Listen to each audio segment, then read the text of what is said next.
All right, what is up, everybody? Finally over with the cookout clash at Bowman Gray Coliseum. It took 1 hour, 13 minutes, 15 seconds to run this race with an average speed of 40.956 miles per hour, margin of victory 1.33 seconds, and they drove exactly 50 miles in the race. Your winner, Chase Elliott in the Napa Auto Parts Chevrolet. He was your pole sitter. He did get the win. I did predict him to win in the pre-race. So 1 for 1 so far on the season. But the man in second place for a lot of people was the show. Ryan Blaney had to use a provisional to get into the field. Started shotgun on the field and proceeded to drive his way all the way up to Chase Elliott's bumper, and that would be as close as he would get as they fought lap traffic. Chase Elliott seemed to be able to get through the lap traffic a little bit better. A lot of that lap traffic was Chevrolets. The Chevrolets were helping Chase Elliott. The Fords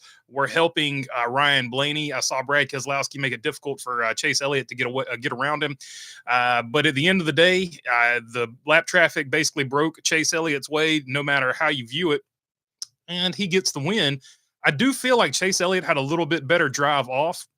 Ryan Blaney had the better roll speed through the center, but the drive off going through traffic seemed to help Chase Elliott a little bit better. I will say that on the cars that were at least neutral, that weren't giving either driver any problems. Denny Hamlin ends up finishing in third place. Joey Logano with a nice fourth place run there. So Penske one through 4, or Penske 2 and 4, I should say.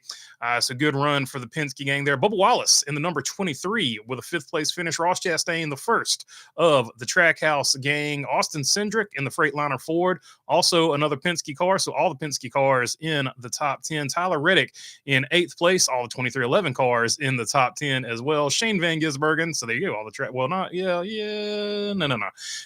didn't make it in there. Two of the Trackhouse cars in the top 10, and then you got Chris Buescher, RFK man, in 10th place there. Then you've got Ryan Preece behind him, who rallied after hitting the wall twice. And then you got Christopher Bell, Josh Berry, Todd Gilliland, Kyle Busch rounding out your top 15, and the rest of your finishers 16 through 23 are going to be Carson Hocevar, Kyle Larson, William Byron, Alex Bowman, Noah Gregson, Brad Keselowski, Daniel Suarez, and Chase Briscoe. There you go. There is where each of your individual drivers finished.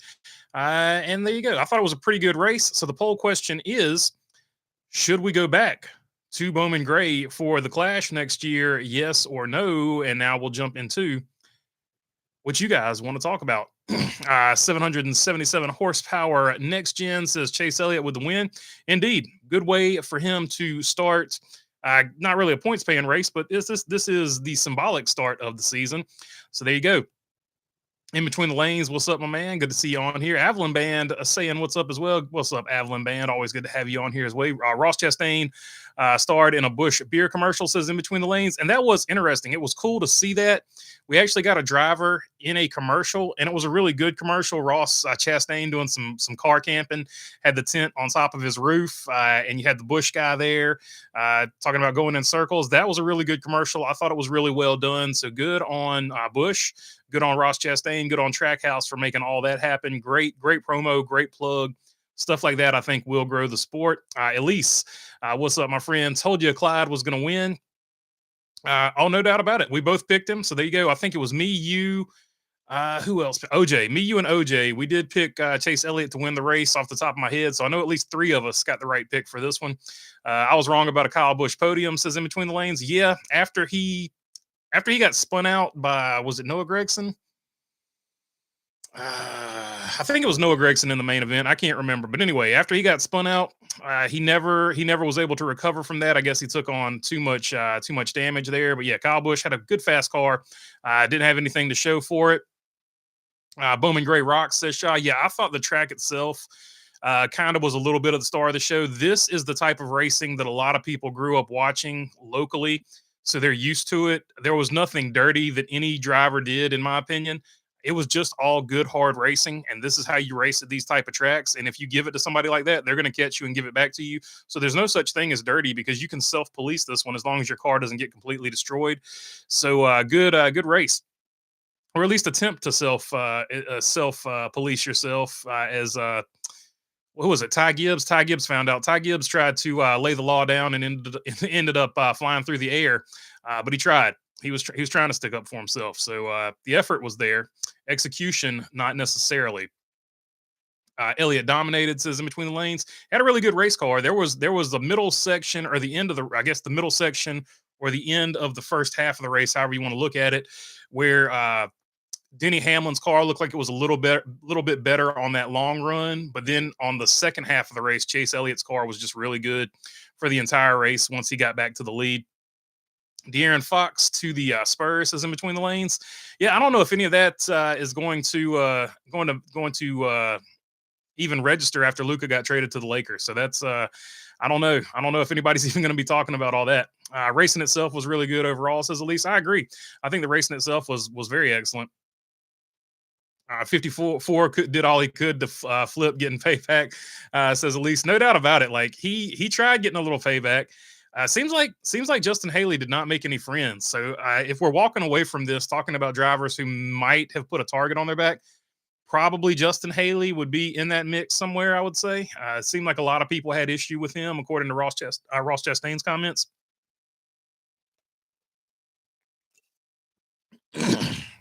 Avalon Band, I predicted Logano to win. You weren't too far off. I feel like he probably had the speed to get up there, but I did not have the track position once his car came alive toward the end of the race. Caution laps did not count. That's why KFB lapped for his spin out, but the 24 and 5 were not when they spun out. Says like dislike. Yeah, so just the way the caution catches you. Unfortunate for him in that situation. I know it's super early, but in my opinion, front row needs a big shot of momentum to start the season if they're going to be any good. Expanding to 3 cars, maybe, but I don't know that this is necessarily the race that's going to tell you anything, because this race track itself is an anomaly. I don't know if it'll translate to any other racetrack. The closest thing it might translate to would be a Martinsville, maybe a New Hampshire. It's just so hard to say if you can take any actual performance data as to how the cars are going to run from this race. But the one thing I will say about this race is it does lend itself to a driver's type of driver, like a driver's driver, if for lack of a better word. So you saw the guys that can wheel it, whether or not they had the equipment or not. Case in point, Burt Myers, before he got completely annihilated by Ricky Stenhouse Jr. for whatever reason Ricky Stenhouse Jr. had. Burt Myers, in what we know is probably lesser equipment than most people in the field, he was working his way up through the field. Tim Brown had a really good run today too, in probably not the most elite equipment out there. And so shout out to both of those guys who just knew how to get around this racetrack. And that's what I'm getting at. This was sort of a driver's racetrack today. And so it was really cool to see who could put their skills on display if they didn't get taken out by somebody else early in the race. I know it's, let's see. Ty Gibbs got some air on the number 7 car for sure. Good race tonight. Would love to see be at least one more year, then maybe back to Daytona, then rotate around some more. I think a rotation is probably what's coming. The craziest part about this race was like at the halfway point, we were having a great race and they were already talking about where to move it next. And I'm like, as long as this race is doing good here, is there really necessarily a need to move it? So that's the interesting question I have in mind, because they're talking about moving it to Hickory and this place and that place. I'm like, if it's doing good here, just let it do good here. So it's not doing good here, then we'll move it somewhere else. That's I don't know. It was interesting that immediately, oh, this race is awesome, where should we move it to next? Was like their immediate thought. I was like, okay, that's an interesting way to go about it. Dylan versus Dylan in the last chance qualifier, says in between lanes. Yeah, that was crazy. Pop might have to sit both of those guys down and be like, hey, look, you basically cost yourself a chance to advance to the next round, because they did. Chase almost let the win slip through his hands, but got it back. Joey was lying in wait for his chance to pounce, says Jamie Schweitzer. Indeed. I still cannot wrap my brain around Gibbler getting airtime. The physics baffle me, says Shaw. Well, whenever the tires hit each other, there's always a chance that one of the cars will launch in that particular series of events. Let's see. Simple side swipe gone bad, says Shaw. Indeed. That's 100% what that was. Like I said before in the pre race for the Cookout Clash, it felt good to see Cup cars back on track. That is an excellent point that shouldn't be overlooked. It's always just so good to see the cars back on track that this race right here can almost not even be a great race, and it'll feel like a good race because you just haven't seen Cup cars on the track for such a long period of time. By the time it rolls around, Kyle, how did you feel about the NHL? I like hockey. Um, I don't necessarily have a team. I know Raleigh that they have a team there. They won a championship, the only professional team in North Carolina to win a championship. But I don't have a team. But I do like hockey. I think it's a fun game to watch. So I like hockey. I like the NHL. I just don't. I don't have a team. So I need to finally figure out what team I want to pull for. Pick that team and join the hockey fans there. Minor league hockey, much like minor league baseball, also very fun to watch. I want to see one of these quarter mile tracks host a points race at least once, says TJ. That would be pretty cool. It would be pretty cool for something like that to happen. I don't know if it'll ever happen, but it would be cool. The broadcast should have showed the drivers' intros instead of yapping, says Brinley. Yeah, it probably would have added a little bit. That would have been kind of cool. Joe Logano got into Bill, who got into Hocevar. So yeah, that's a good point. Hocevar got sent, and a lot of people were putting it on Christopher Bell, like, oh, Christopher Bell's retaliating. But if you watch the replay a couple times, Joey Logano helped him out a little bit. Christopher Bell was probably going to make a little bit of contact, but Joe Logano made sure he made more contact than what he intended on making. And Joey Logano, to his credit, is just trying to keep his position there because he's got people behind him too. So that's just the way this track plays out. And Hocevar went for a ride. To me, it was just a Bowman Gray racing deal. I didn't see much beyond that. I want to know how these teams are going to get a potential clash in Brazil next season. We'll see. We'll see what happens.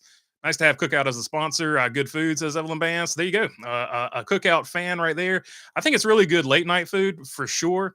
But I don't know. I don't know if I would go there if it wasn't the certain hours that it was open. But for late night food, for sure, they've got Denny's and Waffle House and all those places covered by far. The milkshakes, really, really good milkshakes.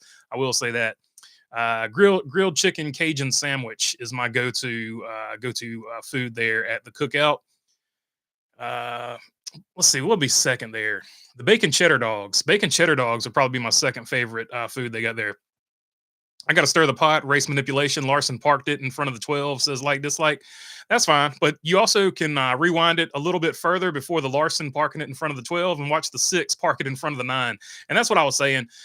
And you're right about that. He did, but the 6 car also parked it in front of the 9. So whenever he would pass a Ford, and that's why I said the traffic sort of broke Chase Elliott's way because it was more Chevrolets he had to pass than Fords. But whenever a Chevrolet would be there, typically they would try to hold up the 12, and whenever there was a Ford there, they would try to hold up the 9 a little bit. And that's just part of the game at a track like this. So it is what it is. But I think the reason Chase Elliott was able to get through it better than Ryan Blaney is that he had drive off from the exit of the corner, whereas Ryan Blaney was making all of his speed by rolling the corner, but he didn't have as much drive off as Chase Elliott had. And I think this race was actually won with the drive off from Chase Elliott. So that's the way I saw it. Everybody's going to see it different. But I don't know. The traffic did because it was more Chevrolets being passed. And I think Mike Joy said this, or maybe it was Clint Boyer or Kevin Harvick, but somebody actually said it in the booth. The way it was breaking, though, he was passing more Chevrolets. So overall, it was helping him. But the Fords were trying to help Blaney as well, which is just part of the game. It's just like when you go to a drafting track, a Ford's going to run with a Ford and a Chevy's going to run with a Chevy. But it is what it is. If you're a Ryan Blaney fan, of course you're mad. Like of course you would be mad if you're a Ryan Blaney fan, 100%. And if Chase Elliott lost this race because the Ford blocked him, of course you would be mad. So 100%. Bubba was competitive and the most aggressive I've seen him drive and have a good result in a while, says Jamie Schweitzer. Bubba Wallace is really good at short tracks. A lot of people, for whatever reason, I don't think about that, but this is pretty much his type of track. He's a really good Martinsville, a really good technical track driver, and a good super speedway driver. So whenever there's a really technical track, you got to look for him to run really well. Did Baby Gibbs miss the cut? Yeah, he basically took him out. He took himself out, trying messing around with Justin Haley, and then his car just kind of faded midway through the last chance qualifier as well. 700 horsepower next gen saying Elliott with the win. The way the track lit in red and blue lights looked amazing. So they did a great job. Good point. They did a great job with the lighting there. I will agree with you on that. I get Cheerwine barbecue burger, onion rings, and the fries to cook out for my usual order. Hey, that's a pretty solid order, man. Pretty solid order. Cheerwine is a must for sure. Yes, the red track lighting was awesome. A1 burger at Cookout is my favorite, says Brindley. I haven't tried the A1 burger, so maybe I'll give that one a swing next time I'm in there. Uh, I guess you're not calling right hooks either. 43 looking at you says like dislike. I can't remember exactly what went down. I can't remember if the 43 did that on purpose or what went down with that one. I feel like there was contact behind him that sort of pushed him in that too. If I'm remembering the right wreck, there were so many wrecks that the 43 was involved in. The 43, the 3, uh and who else was running in that mix? But there was like 3 or 4 of them right there they seemed like they were involved in every accident of the last chance qualifier. So you can make a case one way or the other, but I would have to look at the specific wreck he was in. But the one I'm thinking about off the top of my head, I think somebody hit him in the back. But yeah, he did right hook somebody, but I don't know that he necessarily did it on purpose. But I don't know. That's Bowman Gray Racing, to be honest with you. But we'll see if anything comes out of that when we go on to the next race. Are the feelings and tempers still there? Blaney had no throttle control off the corner. Yeah, that's what I'm talking about. Drive off. He didn't have any drive off. Chase Elliott had plenty of drive off, but wasn't as good rolling the corner as Ryan Blaney was. So it was interesting. Two different styles. Probably if Ryan Blaney could have got in front of him, he might have driven away. But he didn't have a type of car that you could pass cars with, and that's what I was talking about. As the lap traffic came, because Chase Elliott had drive off, he was able to get through that lap traffic a lot better. February racing in Winston-Salem, North Carolina. Winter wasn't a factor whatsoever. Good to see, says Jamie Schweitzer. Good. I'm glad that the weather played out for sure, because that was a lot of talk before it. It's going to be too cold. It's going to be too wet, too rainy. I love the food as much as me, Kyle. Great minds think alike, says Evelyn Band. For sure. For sure. It is a great place to get some food, especially late night, for sure.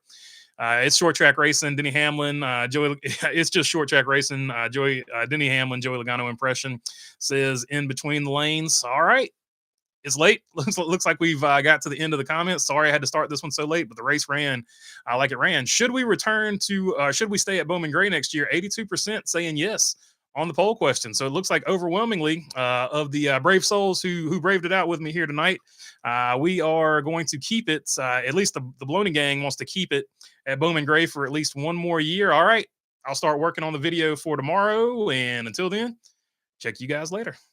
Peace. Sleep tight. Have a good Monday and all that good stuff.